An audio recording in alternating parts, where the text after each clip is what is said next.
Question देख लो transformer वाला, ठीक है।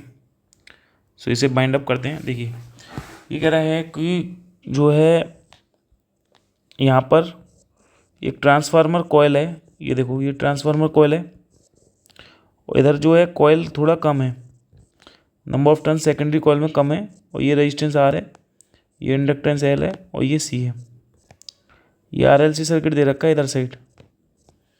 बढ़िया क्वेश्चन है। ये क्या कर रहा है, स्टेप डाउन ट्रांसफार्मर होगा क्योंकि वोल्टेज डिक्रीज होंगे यहाँ पे है number of turns in primary coil, ये number of turns in secondary coil. जो वोल्टेज डेवलप होगा वो ईपी होगा, यहाँ पे वोल्टेज डेवलप होगा ईएस, ठीक है। तो तुम्हें इनपुट साइड में जो वोल्टेज दे रखे हैं ये दे रखे हैं क्वेश्चन में। इनपुट साइड में जो वोल्टेज हैं वो दे रखे हैं 200 साइन। ये जो है ना पाई टी है, ये 100 पाई टी दे रखा है क्वेश्चन में ना, इसको थोड़ा सही कर लेना। 100 पाई टी दे रखा है क्वेश्चन में, ठीक है। इतना वोल्ट दे रखा है। और देखो ये कह रहा है 1000 टर्न दे रखे हैं किसमें, प्राइमरी कॉइल में। तो बच्चों number of turns in primary coil में दे रखे हैं कितने, 1000। और सेकेंडरी कॉइल में जो नंबर ऑफ टर्न्स है वो है 100, तो कम है ना। तो ये वोल्टेज स्टेप डाउन करेगा, वोल्टेज को क्या करेगा, घटा देगा। क्योंकि जो करंट बनेगा यहाँ से प्राइमरी कॉइल में, करंट जो बनेगा इसकी वजह से मैग्नेटिक फील्ड लाइन कुछ इस वाली कॉइल से भी जुड़ेंगी, इससे जुड़ेंगी, फिर इससे मैग्नेटिक सेल्फ इंडक्शन होगा, और इसके सराउंडिंग में भी मैग्नेटिक फील्ड लाइन इस वाली सेकेंडरी कॉइल से जुड़ेंगी, जिसकी वजह से इसमें भी फ्लक्स में चेंज होगा, और इसमें भी ईएमएफ इंड्यूस होगा ईएस, और इसमें होगा सेल्फ इंडक्शन की वजह से ईपी। चलो ठीक है, ये जो वोल्टेज दे रखे हैं तुम इस वाली इक्वेशन को इससे कंपेरिजन कर सकते हो V naught sine omega T से। यहाँ मैक्सिमम वोल्टेज कितने दे रखे हैं, 200 वोल्ट दे रखे हैं, इनपुट साइड दे रखे हैं ये, लेकिन ध्यान रखना, ठीक है। ये वोल्टेज जो है इनपुट साइड मतलब प्राइमरी साइड दे रखे हैं। अब तुम्हें फॉर्मूला बताओ, V S upon V P equal to हो गया N S upon N P, ठीक है। ये वोल्टेज सेकेंडरी साइड पे दे रखे हैं, ये वोल्टेज प्राइमरी साइड पे दे रखे हैं। मैक्सिमम वोल्टेज की बात कर रहा हूँ, तो ये वोल्टेज सेकेंडरी साइड पे निकाल लेते हैं। प्राइमरी साइड में वोल्टेज दे रखे हैं ऑलरेडी 200, सही है। ये जो वोल्टेज निकाल रहा हूँ ना, ये ध्यान रखना, यहाँ पे मैं ऐसे लिख देता हूँ, ये भी मैक्सिमम वोल्टेज निकाल रहा हूँ, लेकिन ये मैक्सिमम वोल्टेज सेकेंडरी साइड पे निकाल रहा हूँ, इधर मैक्सिमम वोल्टेज प्राइमरी साइड पे निकाल रहा हूँ। तो ये जो वोल्टेज लिखे हैं ना, ये वी एस, इसको आप यूँ लिख लो, मैक्सिमम वोल्टेज निकाल रहा हूँ सेकेंडरी साइड पे। अब इक्वल टू एन एस की वैल्यू कितनी दे रखी है, 100। बच्चों एन पी की वैल्यू कितनी दे रखी है, 1000। तो 2 जीरो से तो 2 जीरो उड़ा दो, ठीक है। 1 जीरो से ये जीरो उड़ा दो, तो मैक्सिमम वोल्टेज कितने देंगे सेकेंडरी साइड पे आपको जो मिलेंगे, वो मिलने वाले हैं 20 वोल्ट, सही है। ये आके ध्यान रखो। तो सेकेंडरी साइड में जो वोल्टेज होंगे, ये इनपुट है, तो आउटपुट जो मिलने वाला है, आउटपुट वोल्टेज जो मिलने वाला है वो वी एस इक्वल टू होगा जो मैक्सिमम वोल्टेज होंगे secondary side into sine omega t. Omega कितना है, 100 पाई इंटू टी। ये सेकेंडरी साइड पर कितने हैं, 220 into sine 100 pi into T. ये सेकेंडरी साइड पे वोल्टेज हो गया, ठीक है, जो आरएलसी सर्किट के अलोंग डेवलप होंगे। ये वोल्टेज जो है इनके अलोंग डेवलप हो रहे हैं, लगना ये कॉम्बिनेशन है किसका, मैक्सिमम वोल्टेज जो डेवलप हो रहे हैं आरएलसी सर्किट में, ये डेवलप हो रहे हैं जो अभी आपने निकाले हैं। वी एस इक्वल टू कितने, 20 साइन 100 पाई टी, ठीक है। ये वोल्टेज डेवलप हो रहे हैं। ये कह रहा है आउटपुट वोल्टेज बताइए अक्रॉस द लोड सर्किट से। आउटपुट वोल्टेज तो आपने अभी फाइंड आउट कर ही लिया। क्या फाइंड आउट कर लिया कि जो वोल्टेज होंगे वो कितने होंगे, आउटपुट वोल्टेज 20 कितना होंगे, 20 साइन 100 पाई इंटू टी होंगे। क्लियर है। अब आपको इतना तो समझ में आ ही गया कि 100 पाई इंटू टी होंगे वोल्टेज। क्लियर है, यहाँ तक तो कोई दिक्कत मैं समझता हूँ है ही नहीं, ये आपने निकाल ही दिए, ठीक। अब सेकंड पार्ट क्या पूछ रहा है, वो करंट बताइए थ्रू द लोड रेजिस्टेंस, इसके अक्रॉस करंट कितना होगा।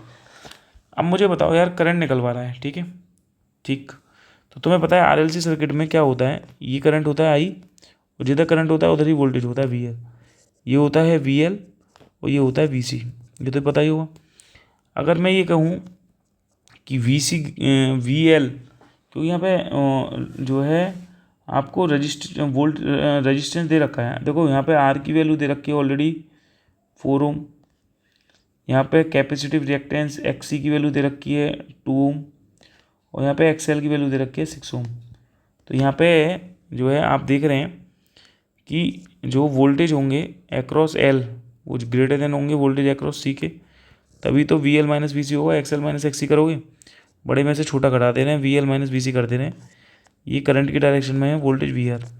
तो इन दोनों का नेट वोल्टेज कितना होगा, यही तो होगा नेट वोल्टेज भी, बोलो। और ये एंगल कितना होगा, ये एंगल फाई होगा। तो अगर मैं इसका इम्पीडेंस ट्रायंगल बनाऊँ तो इम्पीडेंस ट्रायंगल ऐसे ही तो बनेगा, ये रेजिस्टेंस है, ये वही बन गया एक्सएल माइनस एक्सी, और ये इनका नेट रेजिस्टेंस जो होता है ये एंगल फाई हो गया, और ये हो गया जेड। क्लियर है? चलो ठीक है। तो मुझे तो शायद करंट निकालनी है, तो करंट के लिए पहले आप ऐसा करो, करंट निकालनी है ना तुम्हें, तो करंट की इक्वेशन वैसे क्या होगी, करंट की इक्वेशन होगी I equal to I naught sine omega t, omega यहाँ पे 100πt है, और कितना पीछे चल रही है, 5 पीछे चल रही है, ठीक है, ये होगी। अब ये करंट की इक्वेशन है, यही करंट आपको बताना है, लेकिन आपको मैक्सिमम करंट नहीं पता। तो मैक्सिमम करंट के लिए आप मुझे बताओ सेकेंडरी साइड पे मैक्सिमम वोल्टेज तुमने सेकेंडरी साइड निकाले थे अपॉन आरएलसी सर्किट के लिए नेट रेजिस्टेंस कितना हुआ, जेड, क्योंकि मैक्सिमम करंट इक्वल टू होता है मैक्सिमम वोल्टेज अपॉन रेजिस्टेंस। तो देखो बेटा मैक्सिमम वोल्टेज कितने हैं सेकेंडरी साइड पे, वो निकाले हैं कितने हैं 20, तो वो तो कोई बात नहीं 20 आ जाएगा। और जेड की वैल्यू कितनी होती है आप जानते हो, अंडर के R square plus XL minus XC का होल स्क्वायर होती है। यहाँ से अगर आप पाइथागोरस थ्योरम लगा दो देखो यहाँ के लिए, तो जेड स्क्वायर बन जाएगा एक्सएल माइनस एक्सी का whole square plus R square.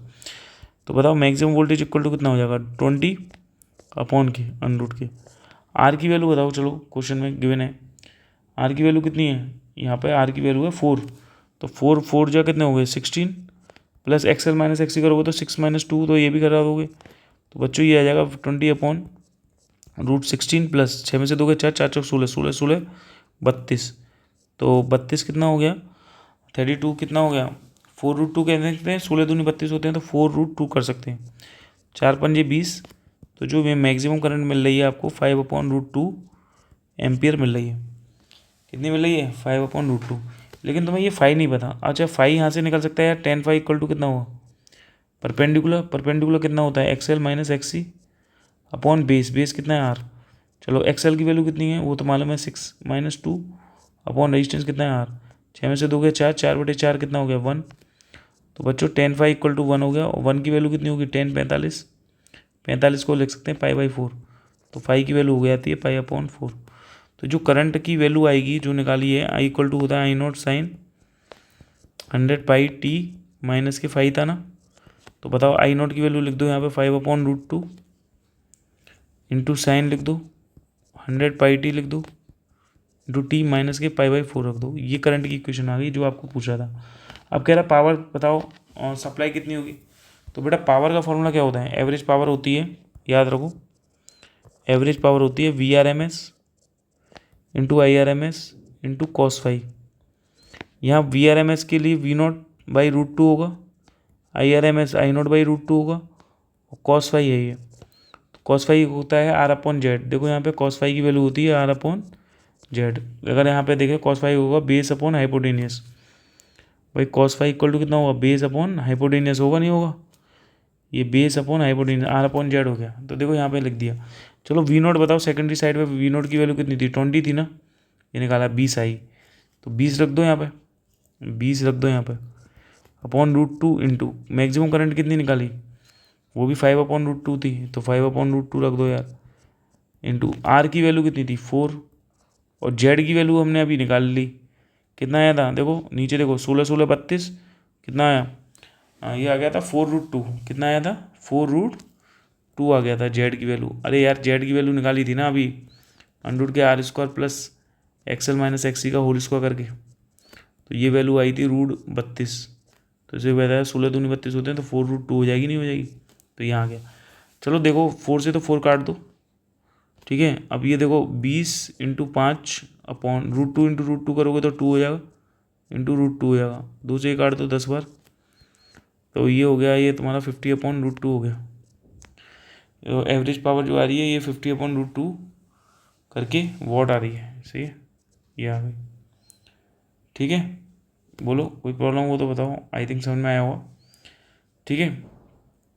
तो ये हम लोगों ने जेड की वैल्यू निकाली 16 दिन 32, ये हो गया, आर की वैल्यू 4 होती है, तो ये 50/√2 वॉट आ रही है, कितनी आ रही है 50/√2 वॉट आ रही है, क्लियर है। चलो ठीक, तो इस तरीके से आप लोग समझ गए, √2 इंटू √2 2 होता है, ये कट गया 2 ये हो गया, ये हो ही गया V0/√2 हमने कर ही दिया, ये हो गया, सही है, यही आंसर आएगा, ठीक है। चलिए ठीक है, थैंक यू वेरी मच। हम लोगों ने ये नेक्स्ट वीडियोज़ में देख लिया ये क्वेश्चंस, ठीक है, ओके।